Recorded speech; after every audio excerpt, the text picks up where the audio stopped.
साथियों, ओटीटी भारत यानी कि ओजस्वी तेजस्वी तपस्वी भारत एक मिशन है। हिंदुस्तान के नौजवानों को, हिंदुस्तान के हर एक नागरिक को ओजस्वी तेजस्वी तपस्वी बनाने का।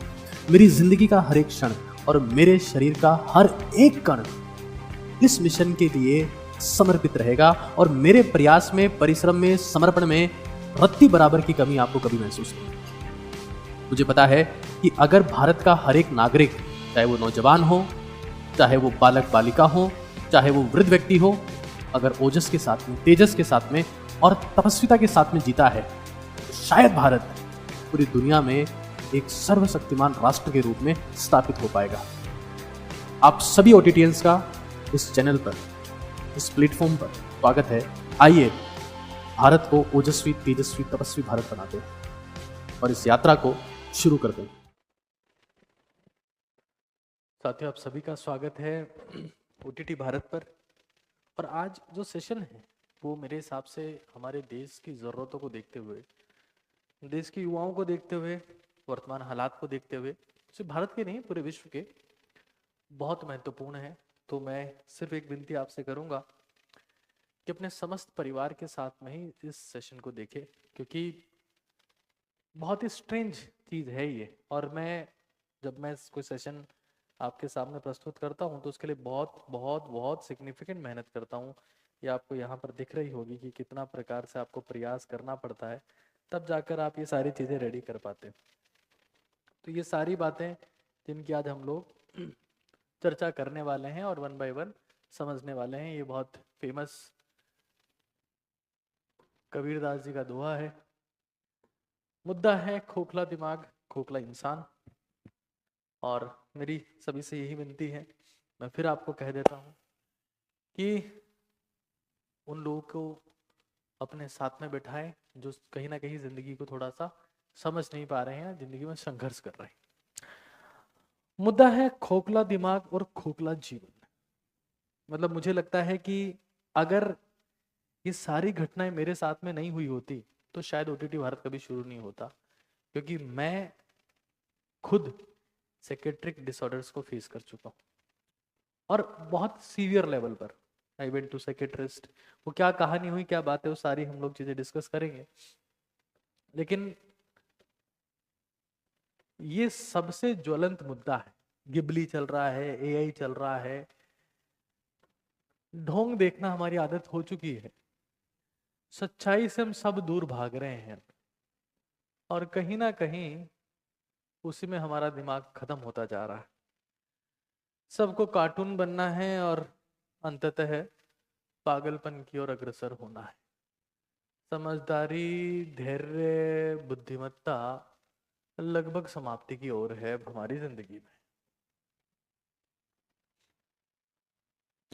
देखिए, आप सभी को पता होगा, मैं एक बहुत सिंपल सा एग्जांपल आपको देता हूं।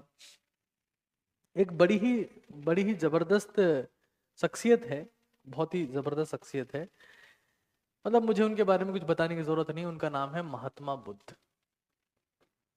क्योंकि आज हमारा मुद्दा साइकेट्रिक इश्यूज पर है, तो आप दुनिया में किसी भी साइकेट्रिस्ट के ऑफिस में चले जाए, क्लिनिक में चले जाए, एक शख्सियत की फोटो आप वहां देखेंगे, महात्मा बुद्ध। पता है क्या खासियत है इनके बारे में? इनका जन्म हुआ इंसान के तौर पर। ये इंसान के तौर पर पैदा होते हैं, मतलब इनका अवतरण नहीं हुआ, इन्होंने अवतार नहीं लिया, इंसान के तौर पर पैदा हुए और भगवान के तौर पर ये दुनिया से विदा हुए। भगवान महात्मा बुद्ध पैदा इंसान हुए थे 29 साल की उम्र में। एट द एज ऑफ 29 उन्होंने अपना महल छोड़ा, जितना घर बार था, जितनी संपत्ति, सुख संपत्ति सब छोड़ दी, और तकरीबन तकरीबन 80 साल की उम्र में जब ये इस संसार से शारीरिक तौर से विदा हुए तो उनकी उम्र 80 साल थी। यानी कि अगर 80 में से 29 को घटा दें तो 51 साल आते हैं। और इंटरेस्टिंग फैक्ट पता है क्या है? इन्होंने इन 51 सालों में अपनी आंखों को 90% समय बंद रखा और ये दुनिया के सबसे जागृत इंसान कहलाए। वो इंसान कहलाए जो अपने मानसिक विचारों पर, अपनी भावनाओं पर, संवेदनाओं पर काबू कर पाए। और दुनिया के जितने मनोवैज्ञानिक हैं, वो इनको सर्वश्रेष्ठ साइकेट्रिस्ट, मनोचिकित्सक मानते हैं। मेडिटेशन एक सबसे बड़ा जरिया होता है कहीं ना कहीं साइकेट्रिक इलनेस से फाइट करने का। आज हम जब सो भी रहे हैं तब भी हमारी आंखें खुली हैं, हम आंखें फाड़े हुए हैं, हर वक्त फोन को देख रहे हैं, और आंखें खुली होने के बावजूद भी हम सबसे सुषुप्त अवस्था में हैं, नींद की अवस्था में। ना तो हमारा मानसिक विचारों पे कंट्रोल है, ना हमारा भाषा के ऊपर नियंत्रण है, ना हमारे विचारों के ऊपर कंट्रोल है। आज भारत के युवा मेंटल डायरिया के शिकार है। दिमागी तौर पर उनको दस्त हो चुके हैं। वो क्या सोच रहे हैं, क्या कर रहे हैं, कुछ उनको कंट्रोल नहीं है। 30 सेकंड का धैर्य उनमें बचा नहीं है, 10-10 सेकंड की रील में निपट जा रहे हैं। और मैं सारी बातें तब कह रहा हूं कि जब ये चीजें मैंने खुद ने एक्सपीरियंस की। मैं आपको बता रहा हूँ, कोविड का समय मुझे उस वक्त ऐसा लगने लगा था कि अब मुझे हार्ट अटैक आएगा, अब मुझे हार्ट अटैक आएगा। मुझे दर्द होता और मुझे लगता अब मुझे हार्ट अटैक आएगा। I went to psychiatrist. मैंने उनसे कहा कि वो मेरे सीनियर ही थे मेडिकल कॉलेज में, वो मेरे सीनियर थे। मैं, मेरी दिक्कत है, बोले ये दवाई प्रिस्क्राइब करो, ले ले। बोले क्या दिक्कत होती? मैंने कहा हार्ट, लगता है अटैक आएगा। बोलते आया तो नहीं? मैंने कहा नहीं आया, बट लगता है आएगा, दवाई दे रहा हूँ। मैं बाहर आया, मैं उनका बहुत सम्मान करता हूँ, it's very respected for me, but उन्होंने पर्चा जेब में रखा और मैंने कभी दवाई नहीं दी। मैंने वो सारी चीज़ें की जो नेचुरली इन चीज़ों को ख़त्म कर सकती है। एंग्जाइटी हो, स्ट्रेस हो, डिप्रेशन हो, बहुत बड़े बड़े मेंटल इश्यूज भी होते हैं, schizophrenia, post traumatic stress disorders, PTSD, bipolar disorder, Honey Singh ने का नाम आपने रिसेंटली सुना होगा।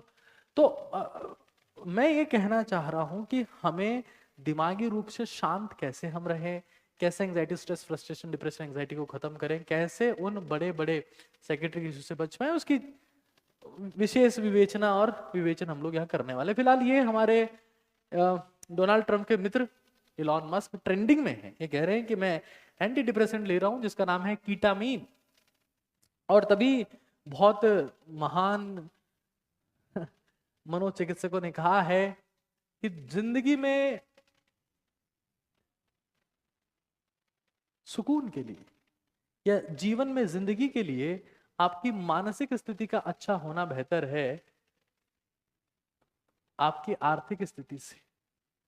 आपकी आर्थिक स्थिति चाहे कितनी ही जबरदस्त हो, अगर आप मानसिक स्थिति से संघर्ष कर रहे हैं तो उस आर्थिक स्थिति यानी कि अपने फाइनेंशियल्स का आनंद आप नहीं ले पाएंगे। फिलहाल ये ट्रेंडिंग में है। कार्डियोफोबिया, हेल्थ एंजाइटी, में सबकी बात करूंगा, सारे इश्यूज में डिस्कस करूंगा। शांति से एक बार चीजों को समझने का प्रयास करें। तो इलॉन मस्क ये कहते हैं कि मैं कीटामाइन लेता रहता हूं। ये कौन सी ड्रग है? तो भाई ये पहले एक एनेस्थेटिक सब्सटेंस के तौर पे यूज होती थी, बेहोश करने के तौर पे यूज होती थी। और डिटेल में ज्यादा नहीं बताऊंगा, बट फिलहाल यही कहूंगा कि जो most of the anti depressant drugs हैं वो नींद इंड्यूस करती है, उससे इंसान सो जाता है, मोटा हो जाता है, मेटाबॉलिज्म चेंज हो जाता है। इसका ऐसा इम्पैक्ट नहीं आता है, ऐसा क्लेम्ड है। और ये रेजिस्टेंट डिप्रेशन के काम में आती है। जिस डिप्रेशन पे कोई दवाई काम नहीं कर रही, कोई बेंजोडाइजेपिन काम नहीं कर रही, वहां पर ये काम आती है। क्योंकि अब ये तो सब है टिपिकल टर्म्स है, उसके लिए एमबीबीएस करना पड़ता है जो मैंने कर रखी है। तो हो सकता है कुछ बातें आपको समझ में ना आए, तो मैं उनको सिंप्लीफाई रखने का प्रयास करूंगा, ठीक है। ये कुछ इंडियन सेलिब्रिटीज है जो क्लेम करते हैं। शाहरुख खान ये कहते हैं कि मुझे एंग्जाइटी रही, दीपिका पादुकोण कहते हैं मुझे डिप्रेशन रहा, यो हनी सिंह मतलब ये फिलहाल उनको बाइपोलर डिसऑर्डर था, बाइपोलर डिसऑर्डर, जिसकी बात हम लोग अभी करेंगे। अनुष्का शर्मा ये कहती रही हैं। ये कुछ और हैं जिनको मैं इनको छोड़ के बाकी मैं किसी को एक्टर वेक्टर मानता नहीं हूँ, ठीक है। आर्यभट्ट के बाद सबसे बड़ी जो साइंटिस्ट है हमारे देश में आलिया भट्ट, खैर जो भी है। फिर ये हैं, इन सबको भी कुछ दिक्कतें रही है। कुछ इंटरनेशनल सेलिब्रिटीज हैं। ये ही Jim Carrey, it's very surprising for me. ये जिम कैरी हैं जो कमेडियन रहे हैं, खुद दुनिया को हंसाया है। बाकी सब लोग तो आप देख ही रहे हैं। फिर एक बहुत प्रसिद्ध अदाकारा रही है जिनका नाम है प्रवीण बॉबी। बहुत सारे यंग लोग ओटीटी भारत को देखते हैं, मुझे नहीं पता कि आप में से कुछ लोग जानते होंगे नहीं जानते होंगे, बट हमारे पिताजी इनको जानते हैं बहुत अच्छे से। इनका नाम प्रवीण बॉबी है। अपने समय की सबसे खूबसूरत अभिनेत्रियों में एक थी, उसमें मेकअप का भी रोल होता है। बट इनको स्किज़ोफ्रेनिया, स्किज़ोफ्रेनिया रहा। अब स्किज़ोफ्रेनिया क्या होता है, कैसे उस पेशेंट का पता लगता है?